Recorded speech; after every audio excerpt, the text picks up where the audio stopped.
Happy Saturday, everybody. It's Meany. I have a recent reads video for you today. It is February 22nd, 2020. Let's dig right into the books that I have read recently. So, the first one is Dear Edward by Ann Napolitano.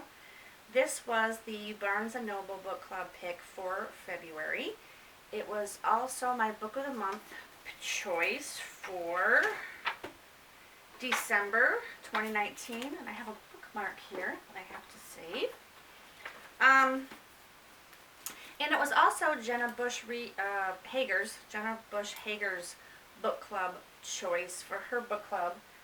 I don't know what month it was. January, February, I'm not sure.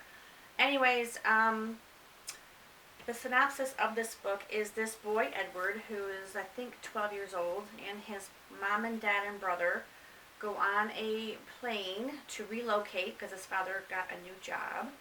And so they packed up their house, they're moving cross country, and the plane crashes. And Edward is the sole survivor of the entire plane, which I believe had 181 passengers on it. So it's the story of his healing. His aunt and uncle take him in to raise him, and, you know, with his PTSD and fears and his grief of losing his family, it's the story of all that. The new people that he meets and makes friends with, and the new school, and all of that. Now, this book I thought was going to be heartbreakingly good.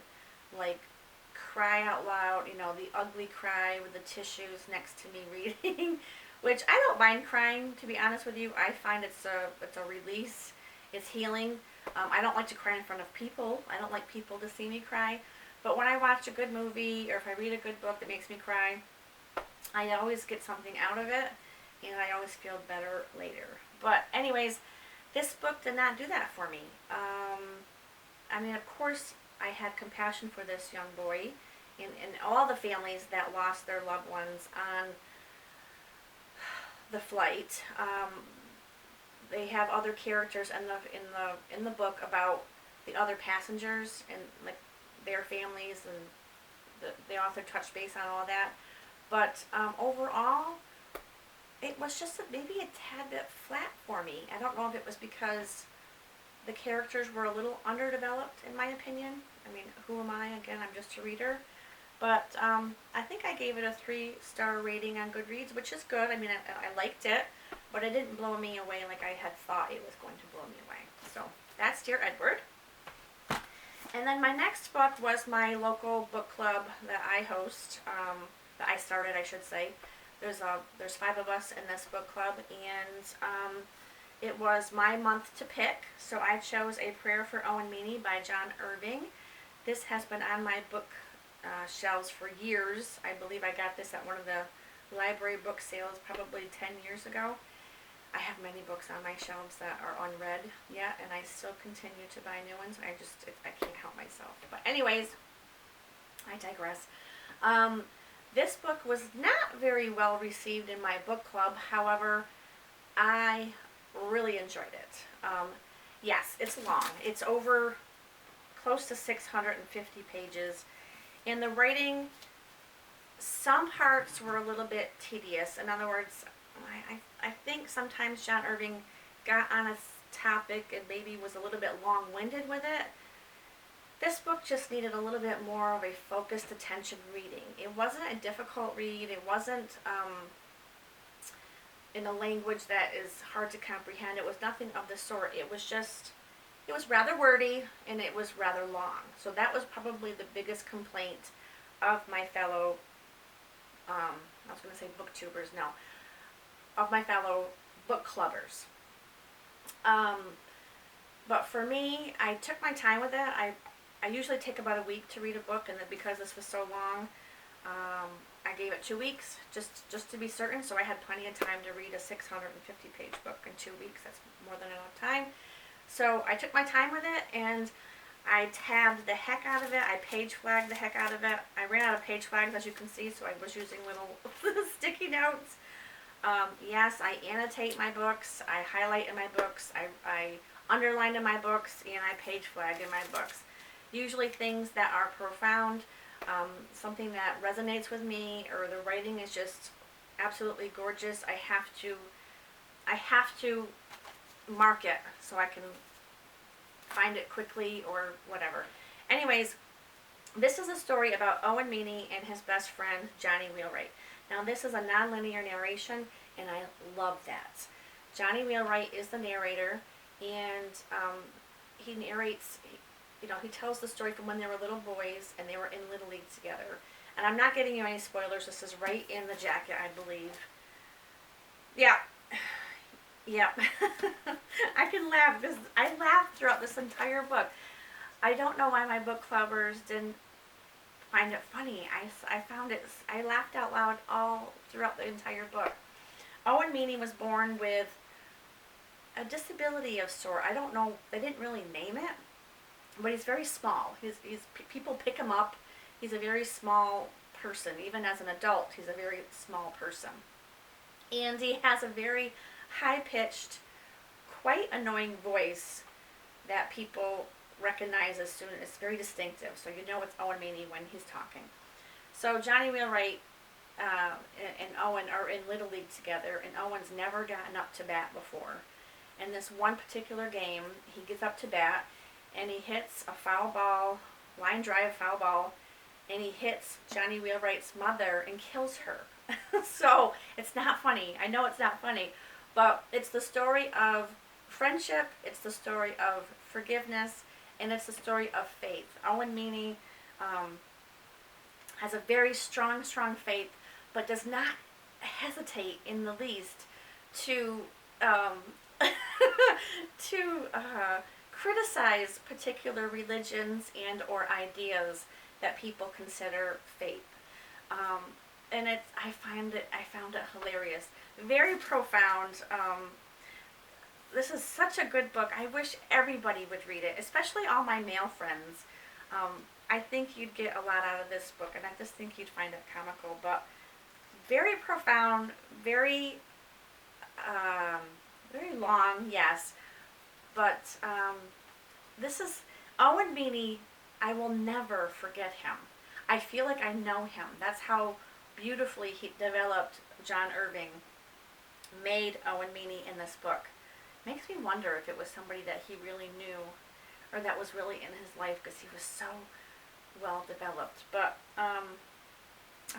I still think about him, and I read this a few weeks ago, and I still think of Owen Meany and giggle, or I think about him and I want to hug him. But anyways, it also touches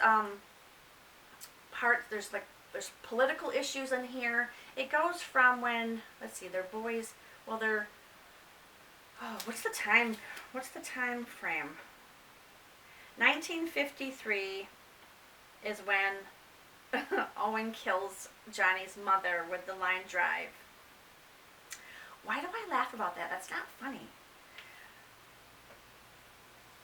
And then it goes to when they're adults. I mean, it's after the Vietnam War. So it spans probably a good 20, 30 years.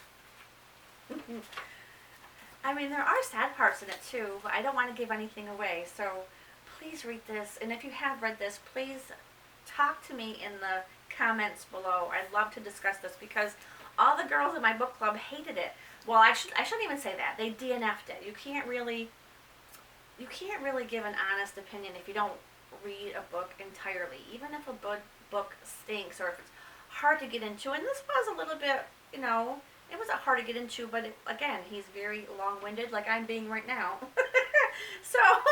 So, but you can't give up on it, because you never know. The second half of the book could be really, really good, in which it was. It was so good. It was so good. So I couldn't really talk about it with my book clubbers, because three out of the five of us didn't finish it, and then the one girl did finish it, and she didn't like it at all. So it was hard for me to share all the fun parts, because I had nobody to talk to. So if you've read this book, please comment below. I would love to talk to you, or email me, because I leave my email address in the description, like if you click on, not the description, yeah, the description, I leave my email address and my Goodreads and all that stuff. So go down there and email me if you want to talk about this. Okay, sorry. Talk. Okay, and then the last, well, not the last, but the last book I can discuss is American Dirt by Jeanine Cummins. And this is the Barnes & Noble pick for our March meeting. This is also Oprah's book club pick for this month. And it was also my book of the month pick for February 2020. Now, I know online there's a ton of controversy online about this book. I ignore all that. I do. I try not to take other people's opinions. I mean, people that I trust, people that have very similar book tastes that, you know, with me, I trust their opinions, and sometimes I'll read a book because they highly recommend it, or if they really hated it, I think, well, if they hated it, I might hate it too because we have very similar tastes in books. However, people online that I don't know and that, you know, just want to hate, and people that just want to complain, and people that just want to start trouble, I try to avoid all that stuff. Same thing with movies. People talk about movies and they critique movies.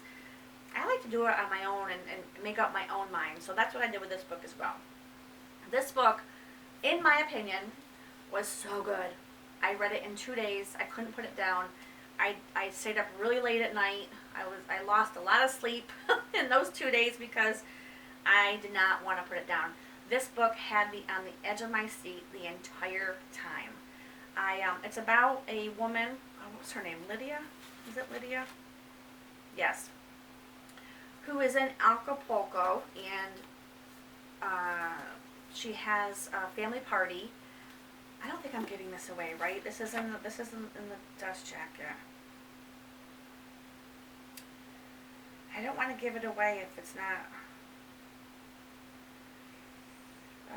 Yeah, I'm afraid to tell you too much because I don't want to ruin it for you. Anyways, she and her son are fleeing Acapulco to be free of a cartel. That's all I'm going to say. So it's the journey of them leaving and running for safety. Really, that's all I want to say because I don't want to spoil anything. That's what's so difficult about doing these stinking videos is you want to give enough so people want to read a book, but you don't want to give out the good parts, and that's my favorite parts, so then they don't have any surprises when they're reading it. So that's all I can say. It was very suspenseful. I thought it was beautifully written. Yeah. My heart races just thinking about it. And when I was reading this, I was like, oh my God. Like the whole time I'm reading it, I was feeling a little bit anxious myself. So I'm wondering if you felt that way about this book. But yeah, I will read anything by this author again. 2 days it took me to read it, like I said. Loved it. 5-star for me. Oh, and I think I gave Owen, I think I might have given it a 4 or 4.5 on Goodreads too. I really liked it. Thought it was beautiful writing. Now, the last book I've read since the last time I've had a video, which is a long story in that. I have made other videos, but I'm having a very hard time uploading to YouTube. I'm not a tech person at all, and I don't know what's happening, you guys. I'm making these videos and I'm having to delete them because it's not working. It's very frustrating for me. So I'm going to see if this works, and if this doesn't work, I don't know what I'm going to do. Anyways, I am a judge for the Booktube Prize this year. Robert from Barter Hordes organized this wonderful event of booktubers who talk about books here on YouTube, and he does an extensive amount of research of the previous year's hottest, best, most read books. Excuse me.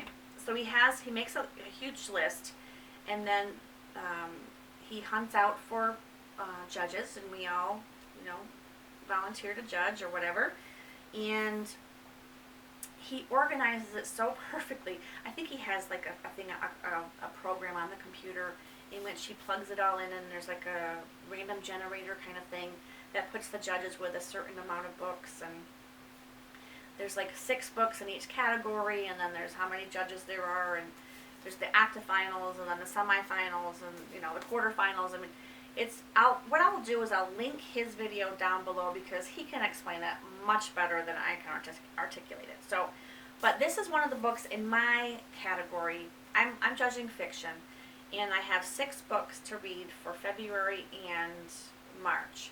And then at the end of March, I have to email him with my favorite to least favorite books. That's basically how the judging goes. Don't have to give an explanation, don't have to give a synopsis. I just say number 1 through 6, 1 being my favorite, 6 being my least favorite. I think that's how it goes.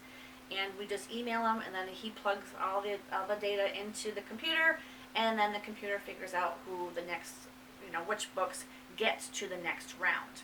So this is one of the books in my category to read. So I can't discuss whether I liked it or not. So A Single Thread by Tracy Chevalier. I will do another video once the finalists are released, or announced, I should say. I've also read this one. It's in my category. I read this last year, The Dutch House by Patchett. This is also in my 6 books that I have to read. And then I got this from the library, Ghost Wall by Sarah Moss. This is in my category. Women Talking. That's in my category.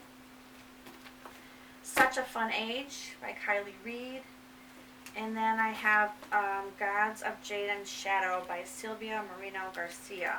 So these are the 6 books I have to read. I've read 2 out of the 6 so far. I can't discuss them because, which I totally understand Robert's theory on this. I don't want to give you my opinion about them, or he doesn't want us to give our opinions on them, even on Goodreads or any kind of social media, because he doesn't want us to sway any of the other judges, which I get. He doesn't want us to criticize it, or, you know, perfectly understandable. So, we will discuss A Single Thread by Tracy Chevalier at a later date, once the finalists have been announced. So that's it for me with books, and let's see what else. I know I've talked about it, but I don't know if you've seen the video because I had to delete a couple. The sun is shining up on my ceiling. I thought it was a bug or something. Let's see. I finished the Outlander series. I'm all caught up, and now the new series is on Stars, which I'm loving, as I have mentioned many times before. That's all I've been watching. Oh no, I watched This Is Us as well. I love that show. I just caught up with that last night, and I'm just reading a lot because I got to get all these books in before the judging is over. I still have a month. I got plenty of time. What's coming up next? Yeah, just those 4. I think that's it. What have you guys been reading? I hope you're reading something. Let's talk about it in the comments below. Anywho, have a great weekend, and I hope, fingers crossed, I hope this video posts to YouTube this time. If not, we'll try again next week. We'll see what happens. Thanks for watching, guys, and have a great week. Take care. Bye-bye.